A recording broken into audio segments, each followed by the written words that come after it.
ಎಲ್ಲ ಒಂದು SLC ವಿದ್ಯಾರ್ಥಿಗಳಿಗೆ ಟ್ರೂ ಸಿಕೆ ಅಫಿಷಿಯಲ್ ಚಾನಲ್ಗೆ ಸ್ವಾಗತ. ನಾನು ಚೇತನ್ ಸೇಕೆ. ಇವತ್ತಿನ ವಿಡಿಯೋದಲ್ಲಿ SLC FA1 ಎಕ್ಸಾಮ್ಗೆ ವಿಜ್ಞಾನ ವಿಷಯದ ಒಂದು ಕ್ವಶನ್ ಪೇಪರು ಉತ್ತರ ಸಹಿತ ನೋಡೋಣ.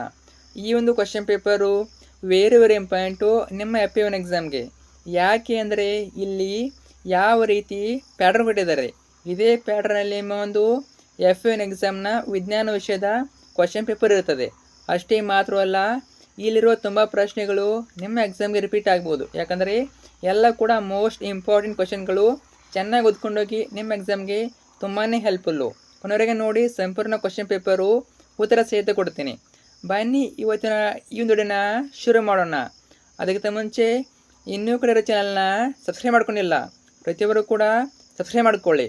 ಯಾಕೆಂದರೆ ನಿಮ್ಮೊಂದು SLC 10th ಅನ್ಲೈನ್ ಎಕ್ಸಾಮ್ ಮುಗಿಯವರೆಗೆ ಎಲ್ಲ ವಿಷಯಗಳು, ಪಾಸಿಂಗ್ ಪ್ಯಾಕೇಜ್ಗಳು, ಸ್ಕೋರಿಂಗ್ ಪ್ಯಾಕೇಜ್ಗಳು, ಇಂಪಾರ್ಟೆಂಟ್ ಕ್ವಶನ್ಗಳು, ಕ್ವಶನ್ ಪೇಪರ್ಗಳು ಮತ್ತು ಫಿಕ್ಸ್ ಬರೋಂಥ ಪ್ರಶ್ನೆಗಳು ಎಲ್ಲವನ್ನ ಇದೊಂದು ಚಾನಲ್ ಆಗ್ತವೆ. ಅದರಿಂದ ಪ್ರತಿಯೊಬ್ಬರು ಕೂಡ ಮಿಸ್ ಮಾಡೋ ಚಾನಲ್ನ ಸಬ್ಸ್ಕ್ರೈಬ್ ಮಾಡ್ಕೊಳ್ಳಿ. ನಿಮಗೆ ಗ್ಯಾರಂಟಿ ಒಂದು ಚಾನಲ್ಲು 10th ಯೂಸ್ ಆಗ್ತದೆ ಮಾಡಿದ್ರಾ. ಹಾಗೆ ವಿಡಿಯೋನ ಲೈಕ್ ಮಾಡಿ ಮತ್ತು ಎಲ್ಲ ಫ್ರೆಂಡ್ಸ್ ಶೇರ್ ಮಾಡಿ, ಅವ್ರಿಗೂ ಶೇರ್ ಮಾಡಿ, ಅವ್ರಿಗೆ ಒಂದು ಕ್ವಶನ್ ಪೇಪರ್ನ ಕಳಿಸಿ. ಓಕೆ, ನೋಡ್ತಾ ಹೋಗೋಣ. 10ನೇ ತರಗತಿ ವಿಷಯ ವಿಜ್ಞಾನ, ಅಂಕಗಳು 20, 1ನೇ ಸಾಧನ ಪರೀಕ್ಷೆ ಅಥವಾ FA1 ಎಕ್ಸಾಮು. ಓಕೆನಾ. ಈಗ ನಿಮಗೆ ಚಾನಲಲ್ಲಿ ಕನ್ನಡ ಹಾಕಿದ್ದೀನಿ, ಇಂಗ್ಲೀಷ್ ಹಾಕಿದ್ದೀನಿ, ಎಲ್ಲ ವಿಷಯ ಹಾಕಿದ್ದೀನಿ. ಆಲ್ಮೋಸ್ಟ್ ಎಲ್ಲ ವಿಷಯದ ಮೇಲೆ ನಿಮಗೆ FA1 ಎಕ್ಸಾಮ್ಗೆ 2-3 ಸೆಟ್ಟು ಕ್ವಶನ್ ಪೇಪರ್ ಹಾಕ್ತೀನಿ. 2-3 ಸೆಟ್ಟು ಚೆನ್ನಾಗಿ ನೋಡ್ಕೊಳ್ಳಿ. ನಿಮ್ಮ ಎಕ್ಸಾಮ್ಗೆ ಅವೆಲ್ಲ ಕೂಡ ಹೆಲ್ಪ್ ಆಗ್ತವೆ, ಕ್ವಶನ್ ರಿಪೀಟ್ ಆಗ್ತವೆ. ಓಕೆ, ನೋಡ್ತಾ ಹೋಗೋಣ. 1ನೇ ಮೇಲೆ ನಿಮಗೆ 2 ಬಹುವಾಕ್ಯ ಇರ್ತವೆ. ಪ್ರತಿ ಪ್ರಶ್ನೆಗೆ 1 ಅಂಕ. 1ನೇ ಪ್ರಶ್ನೆ, ನೀರಿನ ವಿದ್ಯುತ್ ವಿಭಜನೆಯ ಕ್ರಿಯೆಯಲ್ಲಿ ಕ್ಯಾಥೋಡ್ನಲ್ಲಿ ಬಿಡುಗಡೆಯಾಗುವ ಅನಿಲ ಏನಾಗ್ಬೋದು? ಆಪ್ಷನ್ ಬಿ ಹೈಡ್ರೋಜನ್ ಸರಿಯಾದ ಉತ್ತರ. ಪ್ರಶ್ನೆ 2, ಸಸ್ಯಗಳಲ್ಲಿ ವಿಲೀನಗೊಳ್ಳಬಲ್ಲ ದ್ಯುತಿ ಸಂಶ್ಲೇಷಣೆಯ ಉತ್ಪನ್ನಗಳ ಸಾಗಾಣಿಕೆ ಯಾವುದಾಗ್ಬೋದು? ಆಪ್ಷನ್ ಡಿ ವಸ್ತು ಸ್ಥಾನಾಂತರಣ ಸರಿಯಾದ ಉತ್ತರ. ಡೋಂಟ್ ವರಿ, ನಿಮಗೆ ವಿಜ್ಞಾನ ವಿಷಯದ ಮೇಲೆ FA1 ಎಕ್ಸಾಮ್ಗೆ 2-3 ಸೆಟ್ಟು ಕ್ವಶನ್ ಪೇಪರ್ ಹಾಕ್ತೀನಿ. ಚೆನ್ನಾಗಿ ನೋಡ್ಕೊಳ್ಳಿ, ಕ್ವಶನ್ ರಿಪೀಟ್ ಆಗ್ತವೆ. ಕ್ವಶನ್ ಬರ್ತೀರಿ ನೋಡಿ. ಇವೇನು ಈ ಕೆಳಗಿನ ಪ್ರಶ್ನೆಗಳಿಗೆ 1 ಅಂಕದಲ್ಲಿ ಉತ್ತರಿಸಿ. 1 ಅಂಕ 2 ಪ್ರಶ್ನೆಗಳು, ಟೋಟಲಾಗಿ 2 ಅಂಕ. ಪ್ರತಿ ಪ್ರಶ್ನೆಗೆ 1 ಅಂಕ. 3ನೇ ಪ್ರಶ್ನೆ, ವಿದ್ಯುತ್ ವಿಭವಾಂತರವನ್ನು ನಿರೂಪಿಸಿ. ಉತ್ತರ, ಒಂದು ಏಕಮಾನ ಆವೇಶವನ್ನು ವಿದ್ಯುತ್ ಮಂಡಲದಲ್ಲಿ ಒಂದು ಬಿಂದುವಿನಿಂದ ಇನ್ನೊಂದು ಬಿಂದುವಿಗೆ ತರುವಲ್ಲಿ ಆಗುವ ಕೆಲಸ. ಪ್ರಶ್ನೆ 4, ಮೋಸ್ಟ್ ಇಂಪಾರ್ಟೆಂಟ್ ಕ್ವಶನ್ನು, ನಿಮ್ಮ ಎಕ್ಸಾಮಿಗೆ ಕೇಳ್ಬೋದು ನೋಡಿ. 4 ಓಮ್ ರೋಧಕ, 5 ವೋಲ್ಟ್ ಬ್ಯಾಟರಿ, ಅಮ್ಮೀಟರ್, ವಿದ್ಯುತ್ ದೀಪಗಳ ಸರಣಿ ಜೋಡಣೆ ತೋರಿಸುವ ವಿದ್ಯುತ್ ಮಂಡಲದ ಚಿತ್ರ ಬರೆಯಿರಿ. ತುಂಬಾ ಈಸಿ ನೋಡಿ. ಇದು ವಿದ್ಯುತ್ ಮಂಡಲದ ಚಿತ್ರ. ಎಷ್ಟು ಬರೆದ್ರೆ ನಿಮಗೆ 2 ಅಂಕ. 1 ಅಂಕ ಕೆಲವೊಂದ್ಸಲ 2 ಮಾರ್ಕ್ಸಿಗೆ ಕೊಡ್ತಾರೆ. ಇನ್ನು 3ನೇ ಮೇನು, ಈ ಕೆಳಗಿನ ಪ್ರಶ್ನೆಗಳಿಗೆ 2-3 ಅಂಕದಲ್ಲಿ ಉತ್ತರಿಸಿ. 2 ಅಂಕದ 3 ಪ್ರಶ್ನೆಗಳು, ಟೋಟಲಾಗಿ 6 ಅಂಕ. ಪ್ರತಿ ಪ್ರಶ್ನೆಗೆ 2 ಅಂಕ. 5ನೇ ಪ್ರಶ್ನೆ, ವಿದ್ಯುತ್ ಮಂಡಲದಲ್ಲಿ ವಿದ್ಯುತ್ ಉಪಕರಣಗಳನ್ನು ಸರಣಿ ಕ್ರಮದಲ್ಲಿ ಜೋಡಿಸುವ ಬದಲು ಸಮಾಂತರವಾಗಿ ಜೋಡಿಸುವುದರಿಂದ ಆಗುವ ಪ್ರಯೋಜನಗಳೇನು? ಉತ್ತರ, ವಿದ್ಯುತ್ ಉಪಕರಣಗಳನ್ನು ಸಮಾಂತರವಾಗಿ ಜೋಡಿಸಿದಾಗ ಸಮಾಂತರ ಮಂಡಲವು ವಿದ್ಯುತ್ ಉಪಕರಣಗಳ ಮೂಲಕ ಹರಿಯುವ ವಿದ್ಯುತ್ ಪ್ರವಾಹವನ್ನು ವಿಭಜಿಸುತ್ತದೆ. 2ನೇ ಪಾಯಿಂಟು, ಒಂದು ಘಟಕ ವಿಫಲವಾದರೆ ಮಂಡಲವು ಮುರಿದು ಹೋಗುವುದಿಲ್ಲ. ಸಮಾಂತರ ಮಂಡಲದಲ್ಲಿ ಒಟ್ಟು ರೋಧವು ಕಡಿಮೆಯಾಗುತ್ತದೆ. ಅದರಿಂದ ವಿದ್ಯುತ್ ಉಪಕರಣಗಳು ಅವುಗಳ ರೋಧಕಕ್ಕೂ ಗುಣವಾದ ವಿದ್ಯುತ್ ಪ್ರವಾಹವನ್ನು ಪಡೆಯುತ್ತವೆ. ಇನ್ನು ಪ್ರಶ್ನೆ 6, ಕಾರಣ ಕೊಡಿ. AB ಅಂತ ಕ್ವಶನ್ನ ಕೊಟ್ಟಿದ್ದಾರೆ. ಪ್ರಶ್ನೆ A, ಮಾನವನ ಹೃದಯದ ಹೃತ್ಕುಕ್ಷಿಗಳು ದಪ್ಪ ಭಿತ್ತಿಯನ್ನು ಹೊಂದಿವೆ. ಇನ್ನು B, ಸ್ತನಿಗಳು ಮತ್ತು ಪಕ್ಷಿಗಳಲ್ಲಿ ಆಕ್ಸಿಜನ್ ಮತ್ತು ಆಕ್ಸಿಜನ್ ರಹಿತ ರಕ್ತವನ್ನು ಪ್ರತ್ಯೇಕಿಸುವುದು ಅವಶ್ಯಕ. ಉತ್ತರಗಳು ನೋಡಿ. 1ನೇ ಉತ್ತರ, ಹೃತ್ಕುಕ್ಷಿಗಳು ರಕ್ತವನ್ನು ಹಲವಾರು ಅಂಗಗಳಿಗೆ ಪಂಪ್ ಮಾಡಬೇಕಾಗಿರುವುದರಿಂದ. ಇನ್ನು B, ತಮ್ಮ ದೇಹದ ಉಷ್ಣತೆಯನ್ನು ಕಾಪಾಡಿಕೊಳ್ಳಲು ಅಧಿಕ ಶಕ್ತಿಯ ಅವಶ್ಯಕವಿರುವುದರಿಂದ. ಇನ್ನು ಪ್ರಶ್ನೆ 7, ನೀರಿನ ವಿದ್ಯುತ್ ವಿಭಜನೆಯಲ್ಲಿ ಉಪಯೋಗಿಸುವ ಚಿತ್ರವನ್ನು ಬರೆಯಿರಿ. ಉಪಕರಣದ ಚಿತ್ರ ಕೇಳಿದ್ದಾರೆ ಮತ್ತು ಕೆಳಗಿನ ಭಾಗಗಳನ್ನು ಗುರುತಿಸಿ. ರಾಫೈಡ್ ದಂಡ, ಕ್ಯಾಥೋಡ್. ನೋಡಿ, ಇದು ಕೂಡ ಇಂಪಾರ್ಟೆಂಟ್ ಚಿತ್ರ. ನಿಮ್ಮ ಎಕ್ಸಾಮ್ಗೆ ಕಡಿಮೆ ಅಂದರೆ 2 ಚಿತ್ರ ಕೇಳ್ತಾರೆ. 2 ಮಾರ್ಕ್ಸಿಗೆ 2 ಮಾರ್ಕ್ಸಿಗೆ 1 ಮತ್ತು 1 ಮಾರ್ಕ್ಸಿಗೆ 1 ಕೇಳ್ತಾರೆ. ನೋಡ್ಕೊಂಡಿರಿ, ಇದು ನಿಮ್ಮ ಒಂದು ಚಿತ್ರ, ರಾಫೈಡ್ ದಂಡ ಮತ್ತು ಕ್ಯಾಥೋಡ್.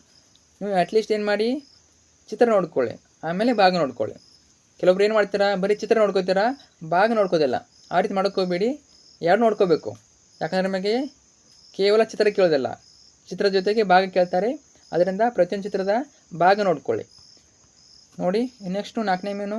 ಈ ಕೆಳಗಿನ ಪ್ರಶ್ನೆಗಳಿಗೆ 3, 4 ಅಂಕಗಳು ಉತ್ತರಿಸಿ. 3 ಅಂಕದ 2 ಪ್ರಶ್ನೆ, ಟೋಟಲಾಗಿ 6 ಅಂಕ, ಪ್ರತಿ ಪ್ರಶ್ನೆಗೆ 2 ಅಂಕ. ಪ್ರಶ್ನೆ 8. ಕಬ್ಬಿಣದ ಮೊಳೆಯನ್ನು ತಾಮ್ರದ ಸಲ್ಫೈಡ್ ದ್ರಾವಣದಲ್ಲಿ ಮುಳುಗಿಸಿದಾಗ ಜರುಗುವ ರಾಸಾಯನಿಕ ಕ್ರಿಯೆ ವಿಧ ಯಾವುದು ಕೇಳಿದರೆ ಮತ್ತು ಏಕೆ? ಈ ರಾಸಾಯನಿಕ ಕ್ರಿಯೆಗೆ ಸರಿದೂಗಿಸಿದ ರಾಸಾಯನಿಕ ಸಮೀಕರಣವನ್ನು ಬರೆಯಿರಿ. ಸರಿದೂಗಿಸಿದ ರಾಸಾಯನಿಕ ಸಮೀಕರಣ. ಉತ್ತರ ನೋಡಿ, ರಾಸಾಯನಿಕ ಸ್ಥಾನಪಲ್ಲಟ. ಏಕೆಂದರೆ ಹೆಚ್ಚು ಕ್ರಿಯಾಪಟವಾಗಿರುವ ಕಬ್ಬಿಣವು ತಾಮ್ರದ ಸಲ್ಫೈಡ್ ದ್ರಾವಣದಿಂದ ತಾಮ್ರವನ್ನು ಸ್ಥಾನಪಲ್ಲಟಗೊಳಿಸಿದೆ. ನೋಡಿ, Fe+CuSO4 FeSO4+Cu. ಇದು ಏನದು ಸಮೀಕರಣ. ಇದು 9ನೇ ಪ್ರಶ್ನೆ ಆಯಿತು. 9ನೇ ಪ್ರಶ್ನೆ ನೋಡಿ, ಇಲ್ಲೂ ಕೂಡ ನಿಮಗೆ ಅಂತ ಕ್ವಶನ್ ಕೇಳಿದರೆ ಓಮ್ನ ನಿಯಮವನ್ನು ನಿರೂಪಿಸಿ.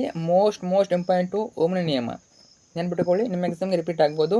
ಇನ್ನು 6 ಓಮ್, 9 ಓಮ್, 4 ಓಮ್ ರೋಧ ಹೊಂದಿರುವ ರೋಧಕಗಳನ್ನು ಸಮಾಂತರವಾಗಿ ಜೋಡಿಸಿದಾಗ ಮಂಡಲದಲ್ಲಿ ಒಟ್ಟು ರೋಧಕವನ್ನು ಕಂಡುಹಿಡಿಯಿರಿ. ಉತ್ತರ ನೋಡಿ, ಓಮ್ನ ನಿಯಮ ಇದು.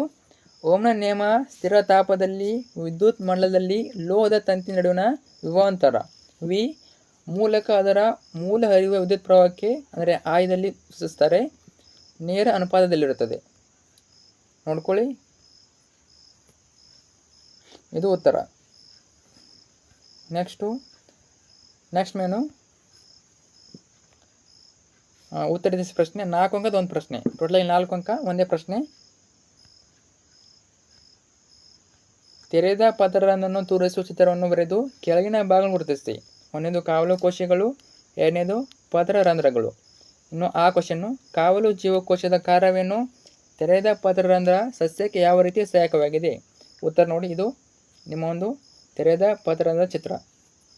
ನೋಡ್ಕೊಳ್ಳಿ, ಭಾಗ ನೋಡ್ಕೊಳ್ಳಿ. ಕಾವಲು ಜೀವಕೋಶಗಳು, ಪದರರಂಧ್ರ, ಇದು ಚಿತ್ರ ಆಯಿತು. ಇನ್ನು 2ನೇದು ಆಗಿ ಉತ್ತರ. ಕಾವಲು ಜೀವಕೋಶವು ಪದರರಂಧ್ರದ ತೆರೆಯುವಿಕೆ ಮತ್ತು ಮುಚ್ಚುವಿಕೆಯನ್ನು ನಿಯಂತ್ರಿಸುತ್ತದೆ. ತೆರೆದ ಪದರರಂಧ್ರವು ಅಧಿಕ ಪ್ರಮಾಣದಲ್ಲಿ ಅನಿಲಗಳ ವಿನಿಮಯಕ್ಕೆ ಸಹಾಯಕವಾಗಿದೆ.